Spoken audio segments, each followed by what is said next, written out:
Ruben, it's a point. How do you view it? In the end, if you see the game, I think during the game you feel that the 3 points were there to take the 3 points home. But then, with everything that happened, with Harry has to come out, Casemiro has to come out, Ben suffered 2 goals again in the short period of time, but to manage to score again, so it's a point. When you cannot win, you don't lose the game, and once again we managed to do that. But if you look to the game and if you feel the environment, we have so much to grow as a team, because today was our day to win this game. Tottenham came and made some substitutions at half-time.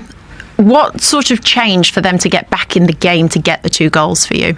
I think it's more. We need to look at ourselves. We were not pressing with the same intensity.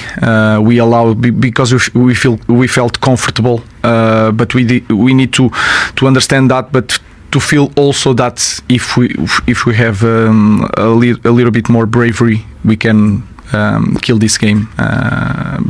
But sometimes it's like that. You have a first half better than the second.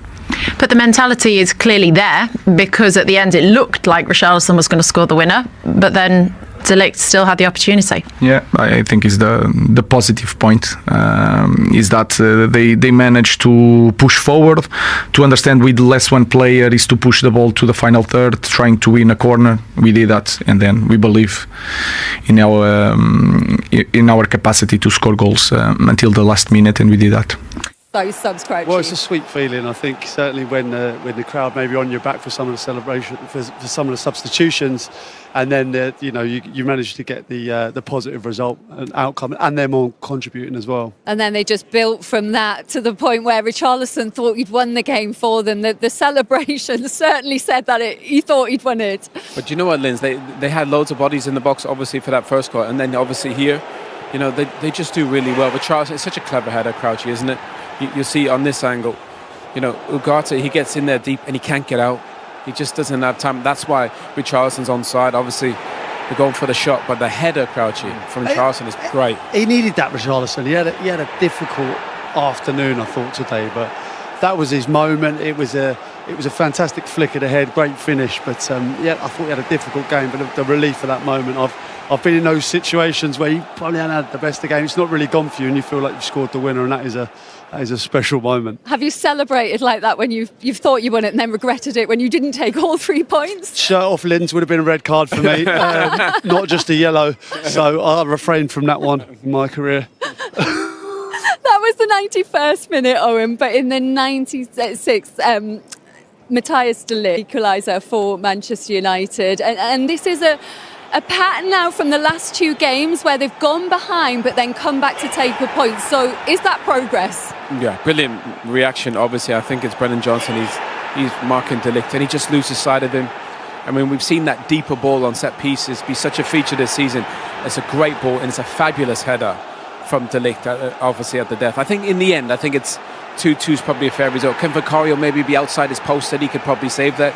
Once he touches a Crouch, he's in the goal. But I thought in the end that was probably a fair result. It's his first goal of the season, but how important has he been for them defensively this season? Yeah, it's been important. Definitely, I think Luke Shaw in there has been fantastic as well, and obviously a young goalkeeper coming in as well. I think that's been important for them as well. I think Casemiro again being a protection, but listen, there was some bad moments for both sides today, but some good moments, and I think overall going into it, I think they'll be happy with the draw. How will this go down, do you think, with Spurs fans? Because that puts them up to 3rd, but having had the euphoria of that Richarlison goal and then only taking a point, so still not a win at home in the Premier League since the opening day, Owen. Yeah, I mean, if you can't win it, don't lose it. And I think obviously could have had 3 points, but a point is probably going into the international break is probably not a bad result, and they're in a great position to strike. Obviously, I know they've got some tough fixtures coming up. They've got Arsenal, they've got PSG, but they're in a good position in the league. Yeah, and we can see the Spurs manager, Thomas Frank, coming out to join us now. Hello, Thomas. So a point at the end of that game, after the euphoria following Richarlison's goal, does that feel like a good point gained, or do you feel like you let 2 points slip?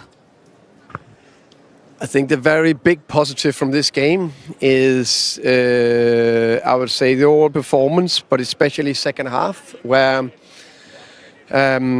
we stick to the game plan, stick to the structure, stayed in the game, kept doing the right thing, kept believing, which of course I think is, I think that's huge when we, look back at the Chelsea game and we haven't won as much home and all that. We know it's out there.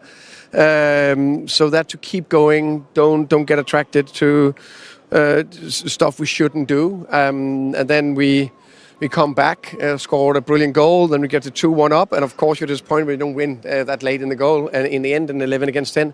But that is just football. How many times have you seen it? So the positive is the players' reaction and how they kept going. And the positive, I guess, as well, the impact of your substitutions in the second half. How pleased were you with the impact they made? All three of them involved in Matisse's goal. Yeah, definitely. I think we talk about it all the time. It's not necessarily the 11 starting. It's the players coming on. It's a squad throughout a whole season that is the most important thing. How difficult is it with the players on the sidelines at the moment? I don't think many people have suggested that. Obviously, attacking-wise, so many players missing. How difficult has that been? No, of course it's difficult. But that's why you have a squad. So you have other players that need to both step up, and you need to make it work. That's my job. But again, on the flip side, I don't know any coach that don't want his best players on the pitch, of course. But I think today was a good step forward, also offensively. I mean, initially in the game, I think there was a lot of crosses, but not many of them came off. But obviously for the first goal, it felt like you had a really good presence in the box. Man United defenders were occupied. And I thought that's kind of where that persistence came from, kept getting the ball wide, getting crosses in. Yeah. And obviously Tel does brilliantly. Yeah, I agree. And I think first half, we got a massive chance to Richarlison. It's like it's a free header. He needs to do better. He is so good at that. We know that. But you're right. There's something in where's the opportunities, where's the gaps. So in open play, maybe a little bit down the side on the outside centre backs, but because they sink in, and even they have a lot in the box, I think there's good opportunities for the crosses. How do you feel about Xavi Simons? It looked like he worked hard today. Bits came off, bits didn't come off. What do you make of his performance? But I think it was, again, a positive step in the right direction. I think he had a good game against Copenhagen. Of course, it's a different opponent today. So I think he worked hard. I think he landed on the right second balls. I think he was involved in the right actions. And I think he's getting closer and closer to a high level. What are the things you still want to do better at the end of that performance? It took a while for the game to get going from both sides, really, but what are the improvements you still want to see? No, I think we need to acknowledge it's two very even teams. Yeah. When two very even teams play each other, I think they want probably to defend quite well. We want to probably defend quite well. Yeah. Then that makes it easy just to make big chances. It's not like, when we look back at it, we gave 5 shots away in the game. That's on paper an unbelievable defensive performance, and the goal was a mistake, really. Exactly, again, yeah. Exactly. So that's why in many ways it was a positive performance going forward, in my opinion. And you're third as it stands now, following that point. How does that set you up as you go into the international break? But then when you come back, you've got 2 massive away games on the horizon with Arsenal and PSG on the way. Yeah, I think I take a lot of positive out of this performance. There's always things we want to do better. I think if someone had asked us where we are right now, to be able to compete okay in the Champions League, compete okay in the Premier League, with where we were last year, and also with the amount of injuries still, we can't run away from that. I think that's quite good. There's definitely something to build on. There's so much we still want to do better, but the positive for today again was second half. The players' reactions, the mentality and the focus to keep going, doing the right thing, very impressive. Thomas, thank you very much for coming out to join us. We appreciate it. Thank you. Thank you very much. Thanks, Thomas. Good to see you. Thank you. Always honest, Thomas Frank. Very, very keen, though, to focus on the positives there from Tottenham's performance. How do you think this does set them up as they go forward? Being third in the table, Peter. Yeah, I think he spoke really well about the situation. I think we can't not get carried away. He knows full well they haven't. There are improvements to be made, and he was honest about that. I think there will be improvements, but I think if you look at the players that do have to come back, certainly Kulusevski was their best player. I think Maddison, their most creative player, and the number 9, Solanke especially, I think a massive one. That's to the point that Son's been moved on as well. There's a lot of goals in that. And I think the fact that they're third in the league, and yet they haven't quite hit their best, I think. But when they get those players back, and if they're still there or thereabouts, it'll be a big achievement for them. And